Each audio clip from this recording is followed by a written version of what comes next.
coming home, I'm coming home. Tell the world I'm coming.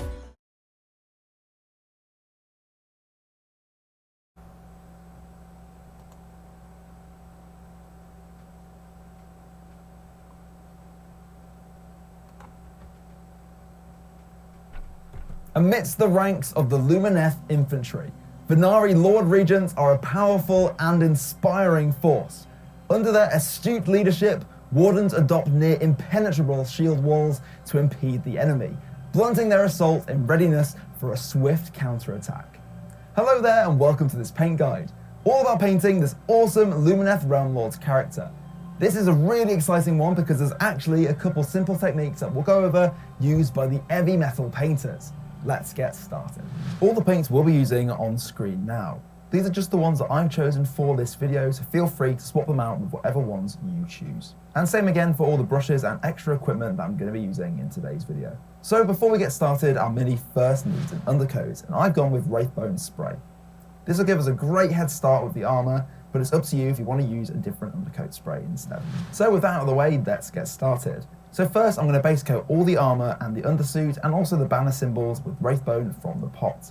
This might seem a little strange considering the model is already Wraithbone, but doing this will mean that we can tidy up any mistakes later. The paint from the pot and the spray have ever so slightly different finishes, so it's important that we do this now. Plus at this point you can paint over any areas where the spray may have missed. This Wraithbone scheme for the armour is super simple and effective. It's actually very close to the same recipe used by the heavy metal team, and it's only a tad tricky due to how intricate and detailed the Lumineth Realm Lords models are. With that done, next we're going to thin down Gawthor Brown to carefully line shade and block out the trim. Doing this at this stage will mean that we haven't got a line shade later after we've painted the trim. Basically, this is simultaneously recess shading and also providing us with a great foundation to base coat the trim next. Take your time and work your way around the whole model. Remember, if you do make any mistakes, you can go back to Wraithbone to neaten them up. Next up, now we can base coat the trim using Liberated Gold. You will need a few thin layers of this, but just take your time and work your way around the whole model until you're happy. It can be a little time consuming at this stage, but you will be rewarded for taking your time here. With the trim done, now we can move on to the undersuit, which I'm base coating using several thin layers of Ushabti bone. Be extra careful around the armour that we've already spent so much time on. A few thin layers later, and now we're ready to shade the undersuit and the banner symbols with thin down Reichland flesh shade. The more you thin this down, the more subtle the shade will become, so use your own judgment to see what sort of tone you're after. I find that thinning it down just a tad gives some great results. Next, let's start working on all the blue areas. So we're going to start with all the dark blue sections, and we're going to be painting those using the cracked blue. So that's the banners, tabard, and the back of the cloak. You'll probably need to apply an extra layer or two to this part as it's a large flat detail. For all the tassels and helmet plume, they're a slightly brighter blue, so to reflect that, we're going to be base coating them using Techless blue. This is a nice vibrant colour that we don't get to use all that often, so it's pretty sweet that we managed to fit it into this paint guide. With those two blue sections done, now we can move on to base coating all the silver details using Leadbelcher. So the sword, chainmail, and any other areas that you want to pick out now. If you fancy a darker silver colour instead, Iron Warriors is a great alternative. Next, we're base coating all the wooden areas as well as the hair using Rhinox hide. If you fancy giving your model some different coloured hair, you're welcome to do that now, but seeing as we're trying to replicate what we see on the box art, Rhinox hide works nicely. With that done, now we can base coat all the white areas on the banners and tabard using Corax white. We can also base coat all the gems across the model. There's one on the chest, one under the shoulder pads, one on the waist, and two at the top of the banners as well. With that done, we've just added loads of base coats.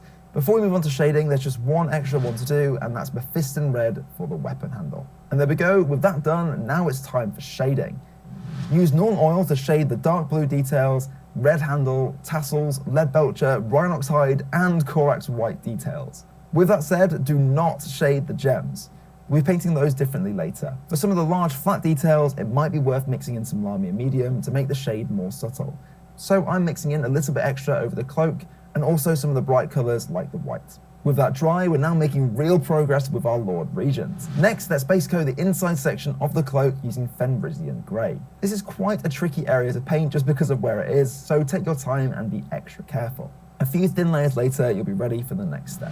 Speaking of which, for the next step, let's heavily thin down some Frostheart with Lamia medium and use it as a shade, almost like a glaze, for the entire section of the inside of the cloak. This will add a nice blue hint which will look great on the finished model. We do want it to be subtle though, so make sure it's really thin and keep an eye out for pooling as you go. I find that keeping a dry brush to hand in case you see any is really helpful.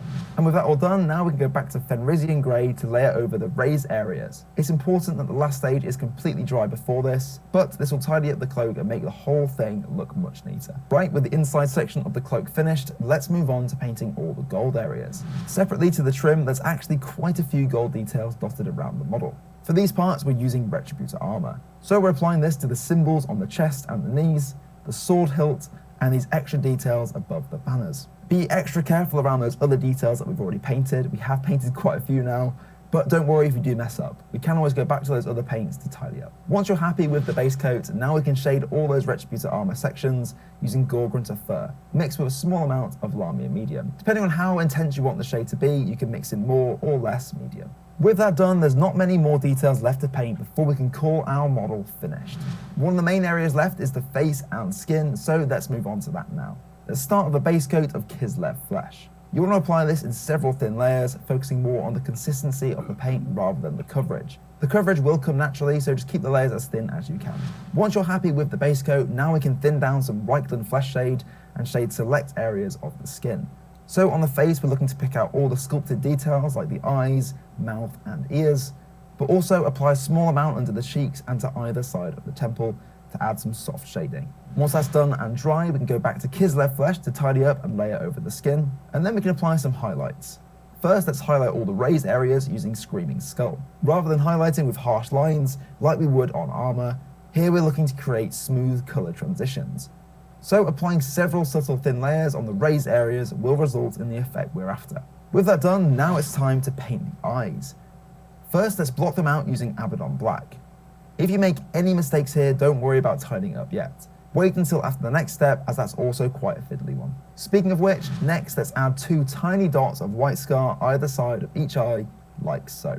This is quite tricky, but some small things you can do to help is to not have too much paint on your brush and only apply 1 dot at a time. After you've applied 1 dot, clean off your brush, reload it with paint and go back for the next one. Once you're happy with the eyes, we can also use white scar to highlight the very sharpest point on the skin, the other white areas on the model, and also the Wraithbone armor.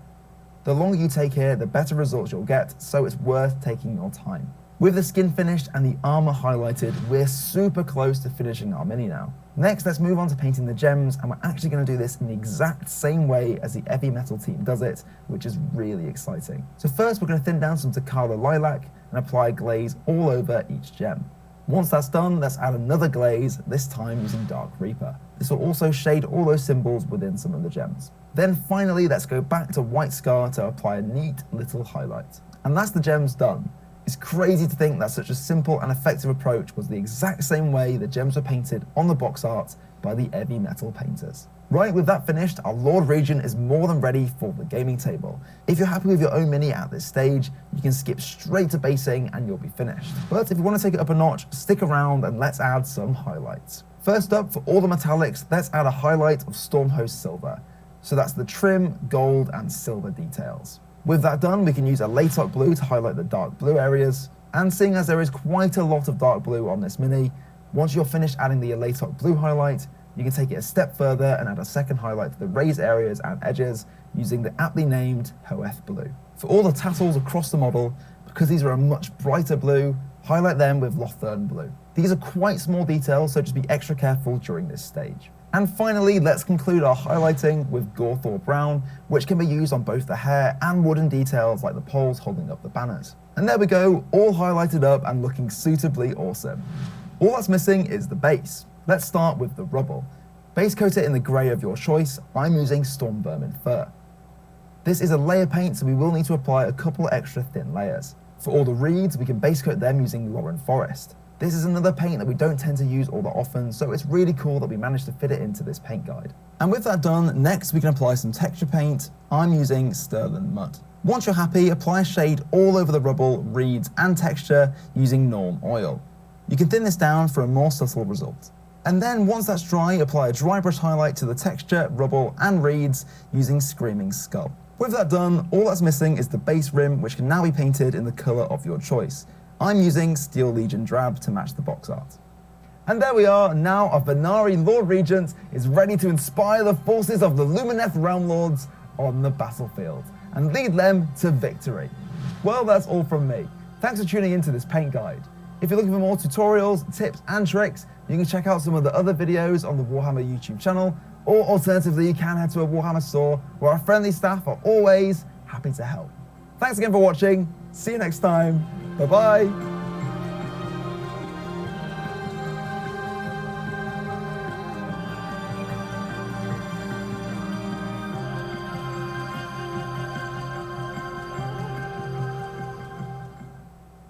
Круто.